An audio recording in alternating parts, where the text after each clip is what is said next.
On vient. On vient de là-bas. Ce serait des 12. Moi je pense que c'est des 14 et que c'est pas dessus.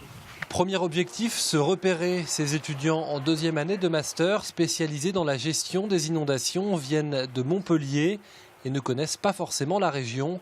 Mais peu importe, leur mission, réaliser un diagnostic de vulnérabilité sur le bassin de la Sèvre nantaise. Est-ce que vous pensez vivre en zone inondable? Oui ou non, ou ne sais pas? Oui.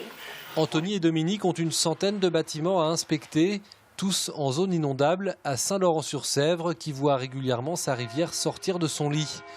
Les questionnaires seront remis à l'établissement public qui gère le bassin de la Sèvre nantaise. Des données qui serviront plus tard à mieux prévenir et mieux protéger les populations concernées.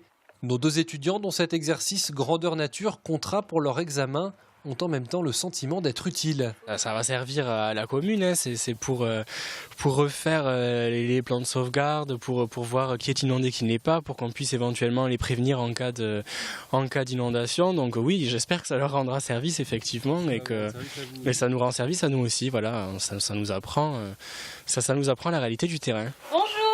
Les habitants, eux, ouvrent volontiers leurs portes et livrent leurs expériences car tous ou presque ont déjà vécu une inondation.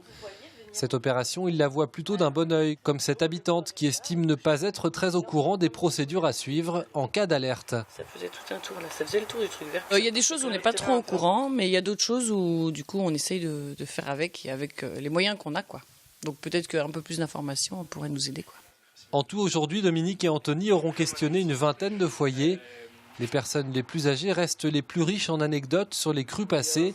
Pour eux, une véritable mine d'informations. Mais c'est toujours bon d'entendre l'expérience de personnes qui ont vécu une ou plusieurs inondations, mais là en l'occurrence plusieurs inondations, parce que ça donne quand même beaucoup d'indications sur comment ça se passe, sur comment le vivent les personnes. Hors de notre questionnaire, on note quand même quelques petites choses aussi par rapport à tout ce que ce monsieur va nous dire, entre autres. 26 communes des Deux-Sèvres, de Loire-Atlantique, du Maine-et-Loire et bien sûr de la Vendée seront visitées par une vingtaine d'étudiants jusqu'au 28 octobre. Le but, ne pas empêcher les inondations d'arriver, mais apprendre aux populations à mieux vivre avec.